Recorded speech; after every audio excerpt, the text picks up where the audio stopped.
So welcome to this very unusual type of live transmission that I Mhm. have never done before. And I'm going to do this exception because I want to show and introduce my amazing refugee clients here.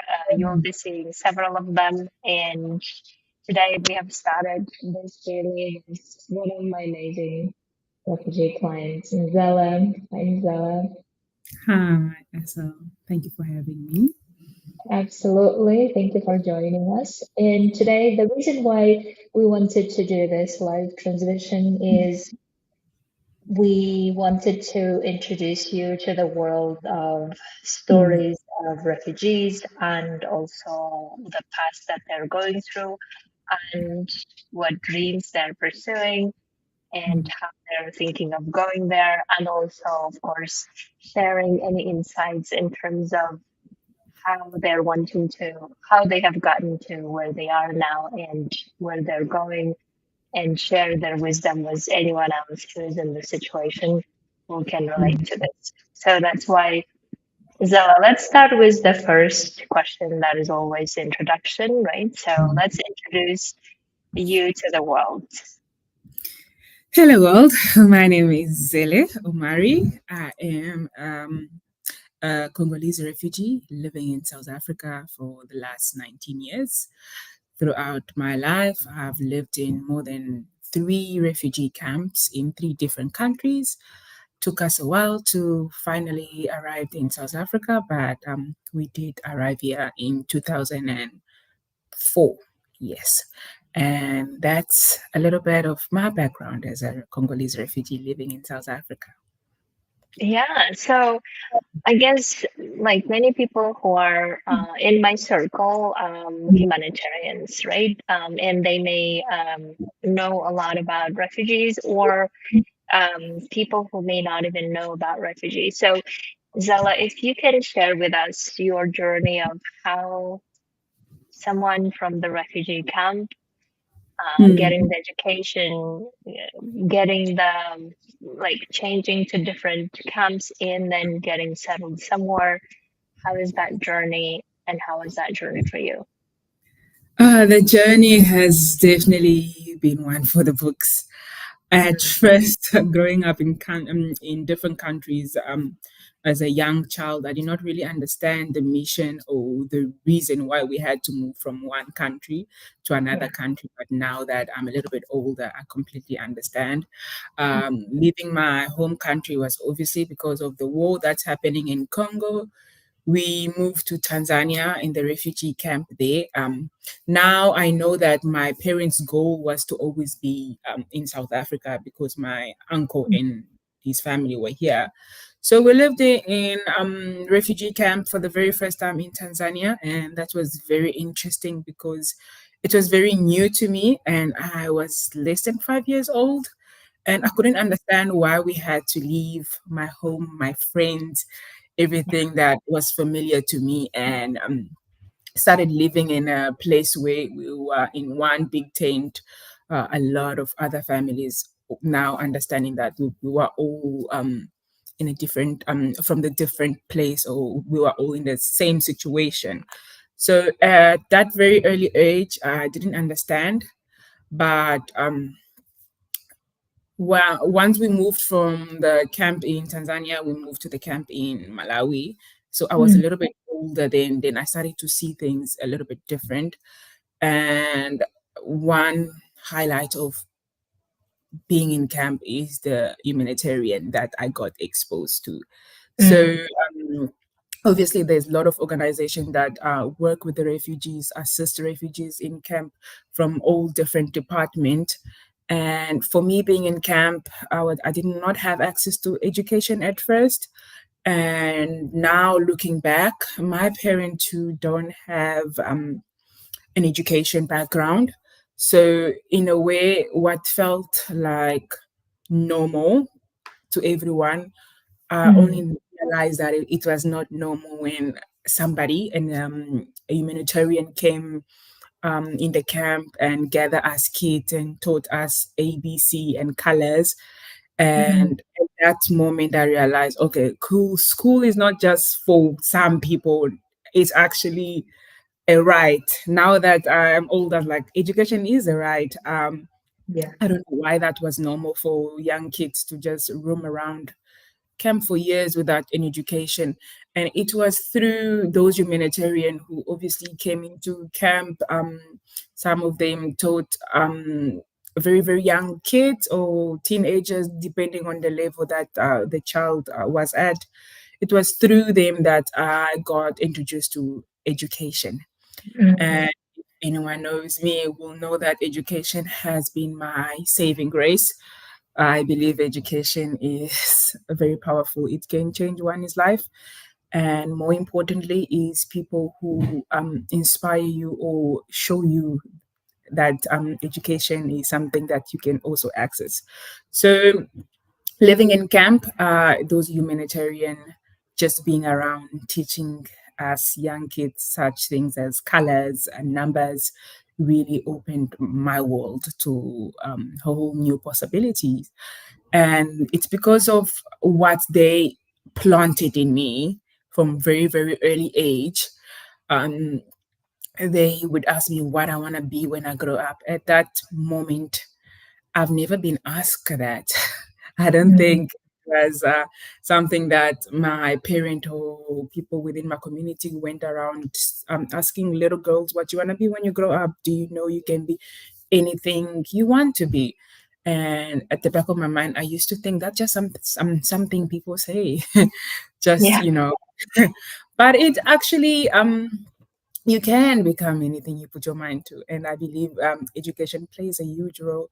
So from a very early age, um, having someone told me I can be anything I want, and they directed me and they helped me and they told me stories of people who are like that, people who have overcome circumstances similar to mine, really gave me hope. And from that stage onward, I held on to that. I always say I had resilient and hope. And from there, I knew that regardless of my circumstances right now, I'm living in refugee camp, I'm living in a tent with a lot more other people. If I just keep pushing, if I just continue, one day I will be the first one to graduate. I'll go to college. I will be one of the cool kids, and I will make it. I will become something. Um, and I really held on to that tightly until even until now. I'm a firm believer in that. And because Mhm. of the investment that the love, kindness that I was shown from those humanitarian as a little girl, they really changed my mind, and that's where my love also for youth and education came from. And I was privileged enough to really be surrounded by women who also just fed onto that, and they feed me that, and now I want to do the same.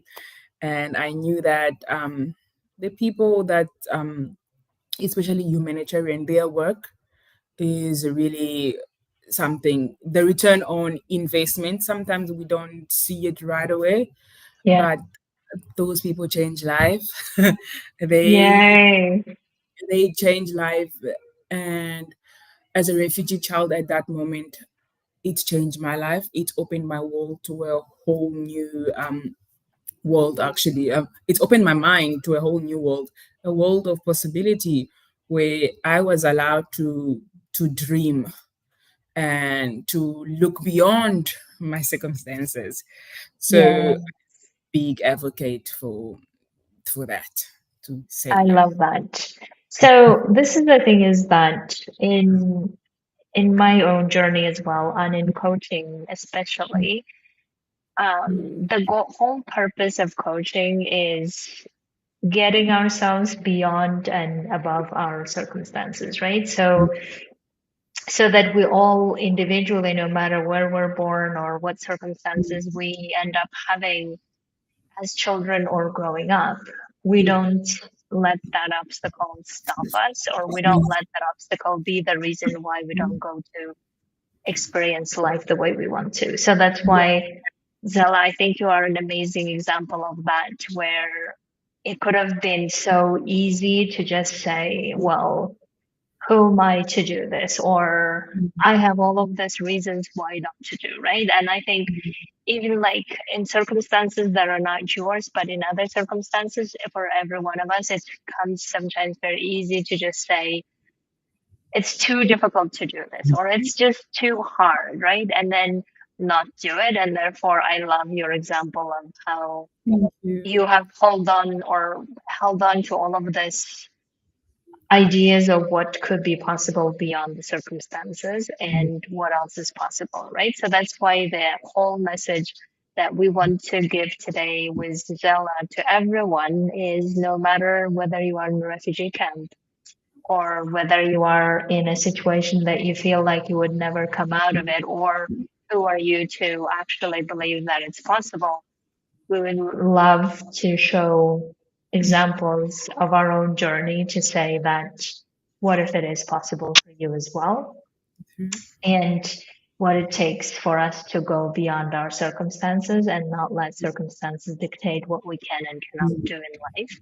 So, Zella, if you were to now say, okay, I have achieved a lot, and it seems like you have already achieved a lot in life, which is amazing, right?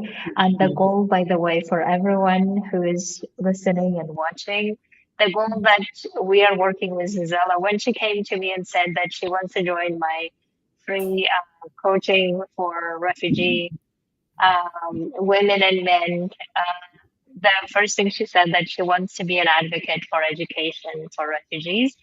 And the first thing that I thought and I told her is that, Zella, you should be an ambassador for UNHCR, for IOM, for UNICEF, right? So this was like my suggestion, saying, oh my God, you have an amazing story that you can tell.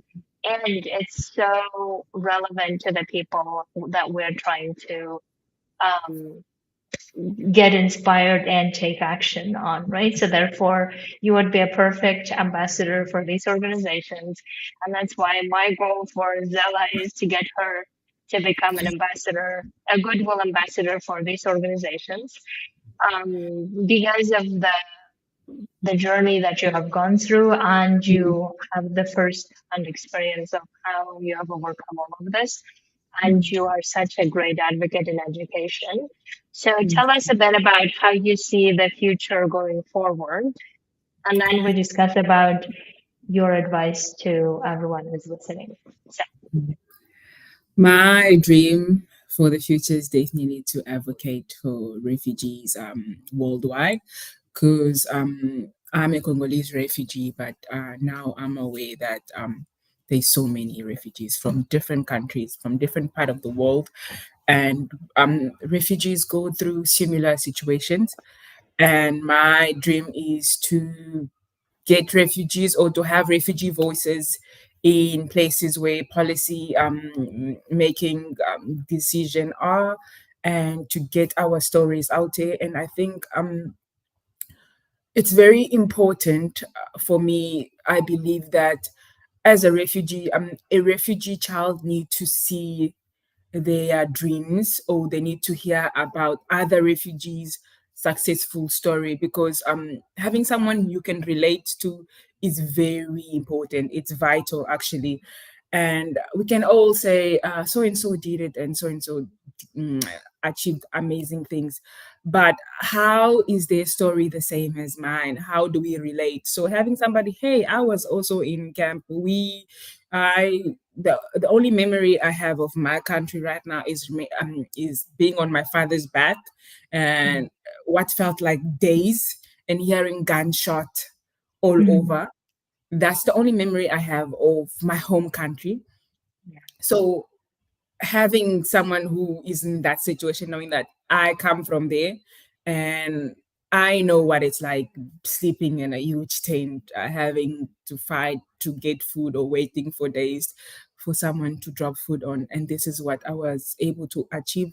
I want to share my stories simply to let a little goal somewhere there. Hey, you can become that. You can't just let your circumstances determine, you know, your story. I want to share my story for that reason. I want to definitely advocate for education. Education is something very important, especially for the little girls out there, because we come from. I myself obviously come from African country where the tradition and the culture is a little bit different. So I'm a big advocate of, teach a girl child, let the girl child's dreams be validated. So I want to do that. I want to be in a position where I am able to inspire at least one little girl out there. Yay. I'm able to, be and I also think it's important for us to have refugees who coming from those places in rooms where decisions are made, because no one can tell you. I mean, we can see the place, we can have an idea of a situation, but if we have never experienced it, there will be some limitation. I don't want to obviously say the people obviously who are doing those policies are more than qualified, and I'm sure the work they're doing is great. But I just always think, you know, have people who come from there be part of that those policy making and be in those rooms, and that's one of my dream, to be one day blessed enough or privileged enough to be able to to be part of that group, where Yeah.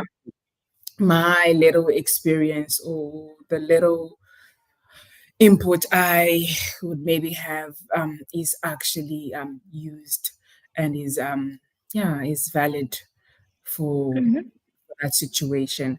Yeah, that's my dream for the future. Amazing. And how that looks So, like, I don't know. But mhm. all I know is that I will advocate for refugee and the return on investment of people who work with the refugees, because sometimes those humanitarian meet a little child, and then that little child goes on to grow somewhere else. So I can still remember those humanitarians from camp. The seed they plant in me contributed Yeah. heavily to the woman that I am. So the return on investment of on those from those humanitarian, they I think the stories of how they change life basically. Amazing. So, obviously, humanitarians who are listening and watching, we always want to see the impact that we do in the world, right? In the work. So, therefore, Mm, hearing your stories, I'm sure will mm, help us feel like, my God, so there is certain impact we are doing, even though maybe we don't see the immediate results afterwards. So, Zama, the last point maybe we can touch upon.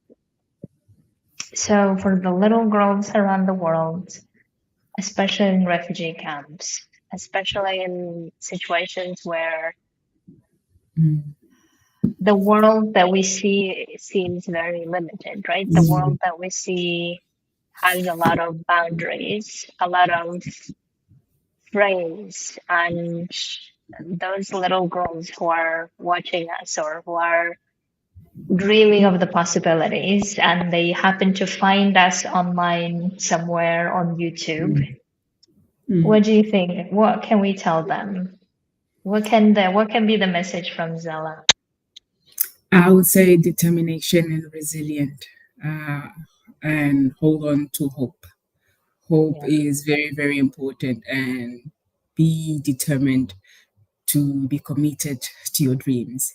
Your dreams, regardless of where you are right now, if you have a dream and you have wonderful people around you who are committed to assisting you in any way possible, hold on to that. And with hard work, trust me, dreams are very reachable. So don't let your current circumstances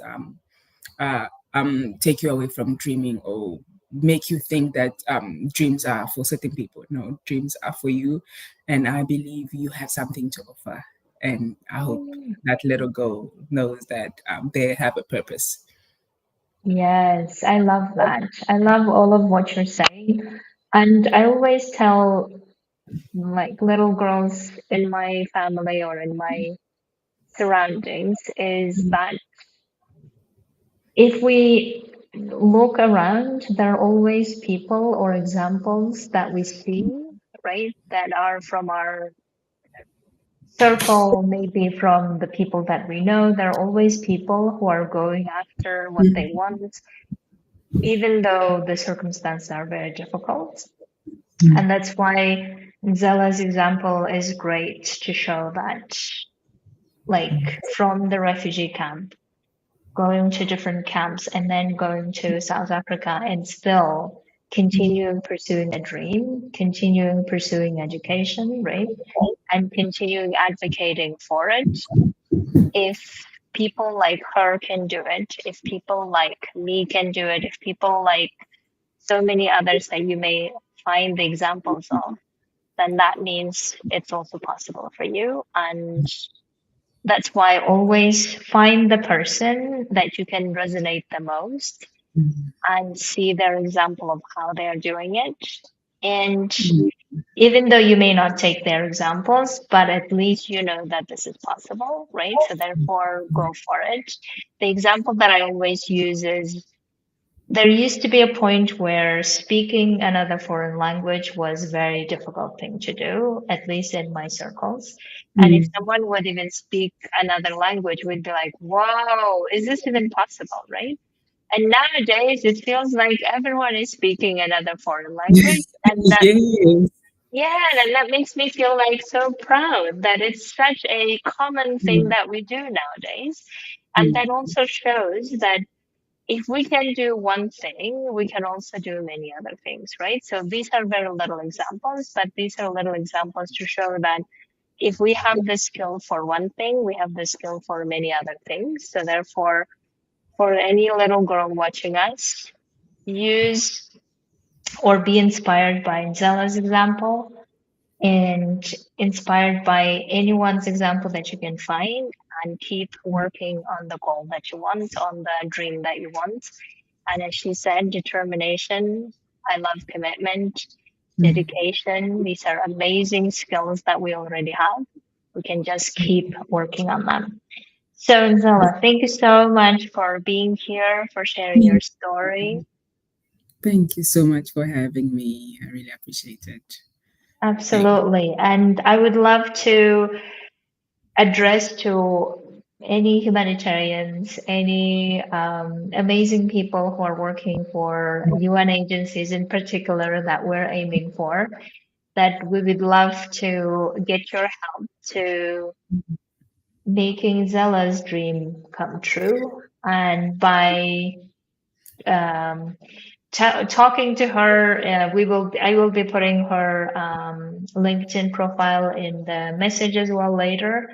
And please feel free to reach out to her to share your support, to give your wisdom, whichever the way that you can support her to get to becoming a global advocate for education for refugee, especially refugee girls and children. We would really love it. So therefore, thank you so much for supporting us in this, in pursuing our dreams and creating more advocates for refugee education. So thank you so much. Have a beautiful end of the day, and thank you, Nzela, again. And Thank you so we'll much for be the opportunity. absolutely, and we'll be coming back with other stories of refugees who are going and pursuing amazing dreams. And we would love all of the community's support in making dreams come true, right? So Yes, indeed. thank you. Thank Have a you. beautiful day. You too. Bye.